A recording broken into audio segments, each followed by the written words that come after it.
자, 극스필 2강입니다. 박지원의 지금 작품하고 지금 이렇게 보시면 자, 술의 제도라고 있는데요. 자, 이걸 그냥 거제 이렇게 얘기합니다. 술의 거자를 써서. 자, 그래서 이 사람이 지금 어디를 여행하고 청나라에 지금 사신의 일행으로 갔다가 이제 거기서 본 이야기를 적어놓은 이렇게 보시면 됩니다. 견문을 지금 적어놓은 내용이고 거기 자신의 의견을 덧붙여놨습니다. 자, 시대적으로 지금 1780년 우리 전에 배웠던 열악 기후라는 작품이 있었죠. 기행문. 자, 그게 언제라고 했어요? 1790년이었고 이건 10년 전. 바로 그때 자, 똑같은 지금 청나라를 지금 사신으로 그러니까 여행을 하고 나서 쓴 기행문의 일부분이라고 보시면 됩니다. 자, 그 중에서 자, 여기 있는 이 북학파인 이거 실학자인 박지원이가 이 술의 제도에 대해서만 별도로 이렇게 모아놨어요. 여기 그래서 제목을 거제라고 붙여놨는데 자, 우리나라는 아직까지 이 술의 제도가 구비가 안 됐어. 그런데 이 청나라는 이게 잘 돼 있다 보니까 밖에 그 홈만 잘 맞춰놓으면 길에다가 거기에 맞춰가지고서 그 험준한 산악 위에까지 높은 봉우리까지 고개까지 이게 어떻게 수레가 잘 넘어갈 수가 있단 말이야. 그러다 보니까 결국 어떻게 돼? 유통이 쉽죠. 경제적인 유통이 쉬운데 우리나라 같은 경우는 이런 걸 지금 통일을 시켜놓지 않다 보니까 자, 맨날 핑계만 대요. 자, 우리나라 같은 경우는 뭐하니까? 너무 험준하니까. 근데 중국은 우리나라보다 더 험준한데도 불구하고 수레가 더 어디 시골 궁벽한 곳까지 다 들어가는데 우리나라 같은 경우는 그렇지 못하단 말이야. 그러니까 그 물건이 그 생산지에서 나가지고는 자기들 쓸 건 쓰고 나머지는 유통이 안 되니까 다 그냥 버리는 이런 문제가 생기는 거죠. 그걸 지금 비판하는 작품입니다. 자, 그래서 수레는 짐을 싣거나 사람을 태우는 것만이 아니다. 자, 전투에 쓰는 것을 용차라고 하고 작업에 쓰는 걸 역차. 그리고 물을 실어 나르면 십수차가 되고 대포를 싣는 포차가 있습니다. 자, 그 쓰임새에 따라 수천, 수백 가지인데 지금 창절간에 이 짧은 시간에 이 모든 걸 이야기할 수 없고 자, 내가 지금 이야기하고자 하는 것은 바로 뭐다? 바로 이거네요.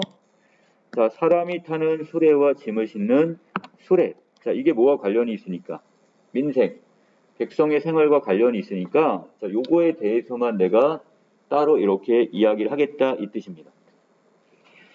자, 그래서 시급히 대책을 세우지 않을 수 없다고 했으니까 자, 지금 여기 있는 필자는 박지원은 바로 이 사람이 타는 수레와 그 다음에 짐을 실어서 나르는 이 수레에 대해서 시급히 우리가 대책을 세워야 된다고 얘기를 합니다. 자, 나는 자, 담원 홍대용, 그 다음에 성재인 이광영. 자, 이 두 사람, 바로 뭐, 실학자들이에요. 자, 같은 북학파하고 이 사람들은 상업을 중시했던 중상학파들입니다. 자, 함께 수레 제도에 대해 강론한 바가 있는데, 수레 제도에서 가장 먼저 해야 할 것은 쾌. 자, 즉, 바퀴하고 바퀴 사이의 간격이 있죠? 이걸 통일시키는 것. 자, 이거라고 했습니다. 자, 이 사람들도 같은 의견들이란 말이야, 지금. 우리나라는 지금 이게 안 돼 있다 보니까 상업적인 유통이 안 된다고 생각을 하는 거야. 이른바 바퀴 간격을 갖게 한다는 점은 무엇인가? 수레의 축과 그 다음 양쪽 바퀴 사이 간격을 말하는데 두 바퀴의 간격이 정해진 법칙을 어기지 않으면 자, 모든 수레의 바퀴 자국이 통일될 수가 있답니다. 자, 중용에서 말하는 이른바 수레바퀴의 간격이 같다는 뜻의 거동계라는 말이 바로 그런 뜻이다 이렇게 얘기를 했고요. 자, 두 바퀴의 간격을 제멋대로 넓게 하거나 좁게 한다면 길의 바퀴 자국이 어떻게 된대요? 어떻게 한 가지 틀에 들어갈 수 있으랴 그랬습니까? 들어갈 수 없다는 뜻이네요. 그러니까 결국 어떻게 만약에 내가 먼저 이 바퀴의 간격을 통일시켜 놓으면요. 먼저 처음에 거기 수레가 지나갔어. 그러면 두 번째 수레가 그 홈에다 맞춰가지고 가게 되면 편안하게 쉽게 이동을 할 수가 있게 되는 거죠. 자, 밑으로 가겠습니다. 지금 길을 따라 천리길을 오면서 천리면 400km니까 어디? 자, 여기 있는 박지원이 한양에서 출발을 해서 저 압록강 두만강을 넘어가지고 어디로? 지금 여기 중국 청나라까지 들어오는 과정인데 자, 여기를 이렇게 여행해 오면서 매일같이 수많은 수레를 보건만 앞에 수레를 보건만 수레랑 여기서 보면 뒤에 수레가 동일하게 하나의 바퀴 자국을 따라간대요. 여긴 바퀴가 통일이 됐네요. 그럼 간격이. 그러므로 미리 짜지 않고도 갖게 되는 것을 일러 한 수레바퀴의 자국이라는 뜻의 바로 일절이라고도 말하고, 자, 뒤에 오는 사람이 앞에 오는 사람의 행적을 일러서 전철, 우리가 전철을 밟다. 뭐 앞 사람이 전철을 뒤밟지 마. 뭐 이런 얘기를 하잖아요. 자, 많은 것이다. 도성의 문턱에 바퀴가 닿는 곳에는 자, 온포옥하게 홈통이 생기는데 맹자에서 말하는 성문 수레 바퀴의 자국이란 바로 이것을 의미한다. 그러니까 자, 여기에서 지금 중용과 맹자의 이 옛 문헌을 지금 인용해서 중국은 옛날부터 이미 이 수레 바퀴 자국이 통일되어 있다. 이걸 보여주고 있네요. 자, 그런데 자, 우리나라는 어때요? 일찍이 수레가 없었고 아직 바퀴가 완전히 둥글지가 않으며 바퀴 자국이 하나의 궤에 들지 않으니 이는 수레가 없는 것과 마찬가지. 달리하면 우리나라는 수레의 그 바퀴 간격이 통일되어 있지 않았다 이겁니다. 그래서 이거는 그걸 각각 다 달라. 치수가 다르다 보니까 결국 어떻게 되겠어? 결국 갈 때마다 늘 다른 발자국 자국이 나고 그만큼 힘들 거예요. 지금 이동을 할 때. 그런데도 사람들은 뭐라고 핑계를 대냐면 우리나라는 고을이 험준해서 수레를 사용할 수 없어 이렇게 핑계를 댑니다. 자, 이게 도대체 무슨 말인가? 국가에서 수레를 사용하지 않으니까 길이 닦이지 않았을 뿐이다. 현실은 기역이 아니라 바로 아래에 있는 이 경우죠. 자, 근데 사람들은 뭐라고 핑계를 대요? 기역처럼 핑계를 댑니다, 지금. 자, 그 다음에 수레가 다니게 된다면 길은 절로 뚫리게 마련이니 어찌 길거리가 좁다거나 고갯마루가 높음을 걱정하겠느냐. 이걸 핑계로 대겠는가. 자, 중용에서 말한 수레와 배가 이르는 곳, 서리와 이슬이 내리는 곳이란 바로 아무리 멀더라도 수레가 이르지 않은 곳이 없음을 말한다. 자, 그래서 중국은 어떻게 됐대요? 아무리 멀더라도 바로 이 바퀴가 통일이 되다 보니까 먼 곳까지 유통이 가능한 겁니다. 수레가 갈 수가 있대요. 자, 중국에도 검각에는 이 검각이라는 곳은 험하기로 이름이 나 있는 곳이야. 험준하기로. 검각에는 9곱이나 되는 험한 길이 있고, 자, 태양산에는 또 양의 창자처럼 자, 위태한 고개가 없는 것도 아니지만 역시 수레가 가지 못하는 건 없어요. 자, 우리나라 완전 차이가 나네요. 자, 이 때문에 자, 섬서부터 여기는 광서 지방 같은 먼 곳이라도 큰 장사꾼들과 그 다음에 식구를 이끌고 부임하는 관리들이 수레바퀴를 서로 부딪혀 가기를 마치 자신의 앞마당을 밟고 가듯이 그렇게 아주 편안하게 수월하게 간단 말이야. 자, 수레가 내는 굉음이 마치 구름도 없는 백주 대낮의 뇌성 병력 소리처럼 요란하다 이겁니다. 자, 지금 우리가 지나왔던 이 마천령이나 그 다음에 청성령, 그 다음에 장암, 마전, 자, 이것은 다 우리나라에서 어디로 가는 이 중국으로 하는 그 산맥들이 있는 곳인데, 이 고개들인데, 자, 어찌 우리나라보다 덜하겠는가? 이곳이 더 험준하단 말이죠. 자, 그 바위가 가로막고 험준함은 모두 우리가 눈으로 본 것이오늘 그렇다고 중국 사람이 수레를 없애고 통행하지 않던가? 아니다. 그래도 거기 수레를 만들어서 통행을 하지 않던가 이겁니다. 자, 중국의 풍부한 재화와 물건이 어느 한 곳에 막혀 있지 않고 사방에 흩어져 옮겨 다닐 수 있는 까닭은 모두 바로 이 수레를 사용하는 이점이 있기 때문이래요. 지금 당장의 효과를 따져보더라도 자, 우리의 사신 일행이 모든 폐단을 없애고 우리가 만든 수레에 우리 물건을 싣고 자, 곧바로 자, 여기는 북경 여기까지 닿게 된다면 자, 편리할 터인데 무엇을 꺼려서 하지 않는단 말인가 그랬으니까 자, 이런 현실에 대해 안타까움을 느끼고 있네요 지금. 자, 영남 지방 아이들은 영남이 어디야? 자, 아래 경상도 지역. 자, 이쪽에 있는 아이들은 새우젓을 알지 못하고 자, 관동 지방 사람들은 또 뭐 여기선 강원도야 지금의 강원도 지방 사람들은 산사나무 열매를 절여서 자, 간장을 대신하고 그 다음에 서북 사람들은 자, 지금 감과 귤을 분간하지 못해요. 왜? 서북까지는 지금 귤이 재배가 안 되다 보니까 그리고 유통이 안 되다 보니까 귤이나 그 다음에 감을 구분을 못한대요. 자, 바닷가 사람들은 생선 창자를 밭에 거름으로 써요. 어떻게 돼버리는 거야? 남으니까 거름으로 그냥 씁니다. 그만큼 이곳에는 흔한 거죠. 자, 그리고 어쩌다가 한번 이것이 서울에 오면 한 움큼의 한 입이니까 상당히 귀하게 대접을 받네요, 지금. 어찌 그리 귀하게 되는가? 자, 이거 이유는 한 가지밖에 없죠.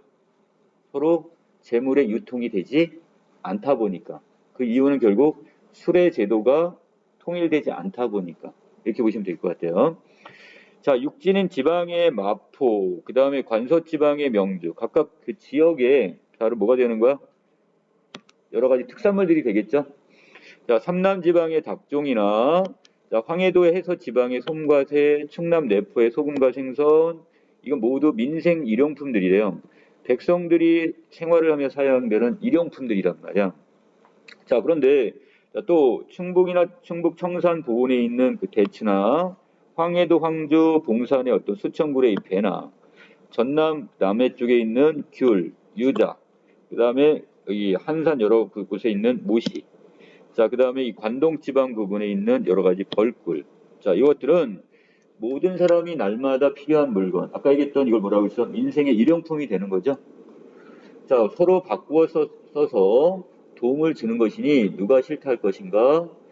자, 이것이 유통만 된다면 서로 간에 어떻게 버리지 않고 남아서 버리는 게 아니라 서로 우리가 일용품으로 사용할 수 있으니까 얼마나 좋겠어. 근데 이게 현실에서 이루어지지 않고 있다는 얘기예요. 자, 그러나 이 지방에서는 천한 것이 저 지방에서는 귀하게 대접을 받아요. 자, 이름만 들었을 뿐 물건을 볼 수 없는 까닭은 대체 무엇 때문이냐? 그럼 가져올 힘, 가져올 능력이 없어. 달리 여기서 자, 여기는 유통이 되지 않다 보니까 이런 문제가 생기는 거죠. 자, 그래서 사방 수천리밖에 되지 않는 좁은 강토, 이 국토에서 백성의 살림살이가 이토록 가난한 까닭은 한마디로 말하면 국내에 수레가 다니지 않기 때문이다. 이렇게 볼 수 있네요. 자, 결국 이 모든 것, 결국 나라가 가난하는 것은 결국 어떻게? 자, 결국 수레가 지금 유통되지 않고 수레가 지금 통행하지 못하니까 이런 문제가 생겼고, 결국 이건 누구의 책임이에요? 아래에 있는 바로 선비와 이 벼슬아치들의 문제라는 얘기죠. 지식인들이라잖아.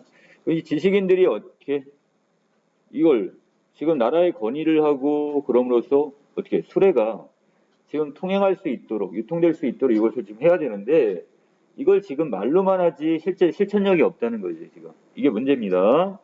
자, 그러면 다시 물어보자. 수레는 왜 못 다니냐? 한마디로 여기 있는 선비와 벼슬아치의 죄라고 얘기했어요. 자, 사대부들이 평생 읽는다는 글은 자, 주례라는 성인의 저술인데 거기에 나오는 뭐 거인, 윤인 다 수레와 관련이 있는 것들이네요. 자, 왜 수레 거자에 바퀴 유연자를 써놨으니까 자, 수레와 관련이 있고 또 여인, 자, 이 가마 같은 걸 얘기하고요. 자, 주인도 마찬가지. 자, 하는 용어를 말하고 있지만 그저 입으로만 외울 뿐이야. 그러니까 이론만 빠삭해. 실제적으로 지금 여기 다 수레와 관련된 여러 가지 수레의 종류들인데 자, 그걸 이론만만 외울 뿐이지 정작 수레를 만드는 법이 어떠한지 자, 수레를 부리는 기술이 어떠한지 하는 연구는 없으니까 현실에 이걸 적용시킨다 못 시킨다? 시키지 못하고 있습니다. 이는 소위 건성으로 읽는 풍어일 뿐 학문에 무슨 도움이 되겠는가? 자, 이것은 실학 사상의 입장에서 봤을 때는 아무 도움. 결국 어떻게 되냐? 결국 실사구시 또는 이용후생이라고 해서 실생활에 도움이 되거나 이런 널리 백성들을 지금 넉넉하게 할 수 있는 이런 학문을 해야 되는데 이걸 이론만으로 그냥 이렇게 하지 현실에 적용을 못하고 있단 말이죠. 자, 이걸 비판합니다. 자, 중야. 자, 누에고치를 켜는 수레인 소차. 자, 이건 타고 다니는 게 아니라 이건 뭐 하는 거라고요? 누에고치를 이렇게 그 안에서 실을 좀 뽑아내는 자, 이런 기계인데 자, 더욱 기묘해서 마땅히 본받아야 한다. 자, 바로 이 중국의 소차를 지금 긍정적으로 지금 인식을 했습니다. 자, 큰 톱니바퀴로 만드는 것은 맷돌을 돌리는 법과 동일한데, 자, 소차의 양 끝에도 톱니바퀴를 만들어 들쭉날쭉하게 이가 맞물려 쉴 새 없이 돌아갑니다. 자, 소차는 몇 아름이나 되는 큰 얼레인데, 자, 누에고치를 수십 보 밖에서 삶고 중간에 수십 층의 실험, 선반이 있어요. 지금으로 따지면 이렇게 쭉 옆으로 연결되어 있는 컨테이너 벨트 있죠? 자, 컨베이어 벨트처럼 이게 쭉 있으면 이렇게 온단 말이야. 자, 그래서 자, 이것이 이렇게 점차로 높고 낮은 형태가 되게 만드는데 그리고 선반마다 그 끝에는 세 조각을 세우고 바늘기 같은 아주 작은 구멍을 뚫어 놓습니다. 그리고 그 구멍에 실을 끼워 기계가 움직이고 바퀴를 돌게 합니다. 바퀴가 돌게 되면 얼레가 돌아가게 되어 톱니가 서로 맞물려 빠르지도 느리지도 않은 적당한 속도로 천천히 이거죠. 실을 뽑아내는 기구가 되는 거죠. 자, 이때 실끼리 서로 부딪히거나 맞닿은 일이 없이 자연스럽게 돌아가기 때문에 자, 이것 때문에 어떻게? 자, 여기는 가는 실과 그 다음에 거친 실이 나올 염려가 없어요. 자, 일단 이게 하나의 장점이 되는 거고요. 자, 또 솥에서 삼긴 보치가 나와서 얼레 들어갈 즈음에 자, 두루 새 구멍을 지나게 되므로 실에 붙어있던 털이나 그 다음에 까끄러기, 아니 보풀이야. 보풀 같은 것이 떨어져 나가서 얼레 들어가기 전에 실의 바탕은 이미 건조되어서 깨끗하고 투명하여 빛이 나서 자, 다시 수고스럽게 양잿물에다가 다시 빨 필요 없이 바로 배틀에 올려 실로 사용할 수도 있습니다. 자, 그만큼 밑에 이거 조금 이따 우리나라에 대한 이야기 나올 텐데 우리나라 이걸 다 수공이야. 손으로 다 한단 말이야. 근데 지금 이미 청나라는 지금 뭐 하고 있어요? 이걸 기계로 이렇게 해서 쉽게 뽑아내면서도 더 어떻게 실을 좀 더 잘 쓸 수 있는 그렇게 이렇게 만든단 말이죠. 자, 우리나라 어떠냐? 우리나라에서 고치를 켜는 법은 오직 손으로 당겨서 훑치는 것이지만 일일이 손으로 다 수작업을 해요. 자, 수레를 사용할 줄을 모릅니다. 바로 이 소차. 이렇게 얼레 같은 걸 돌려가지고 한다면 기계를 이용하면 좋으련만 자, 명주실이 사람의 손을 탐으로 이미 실로서 천연적이고 자연스러운 이 품새가 없어져요. 자, 원래 손이 많이 타면 안 된단 말이야. 근데 손으로 자꾸 만지고 침으로 해가지고 이렇게 만지니까 그 원래 자연적인 어떤 이런 것이 많이 사라진다는 뜻이야.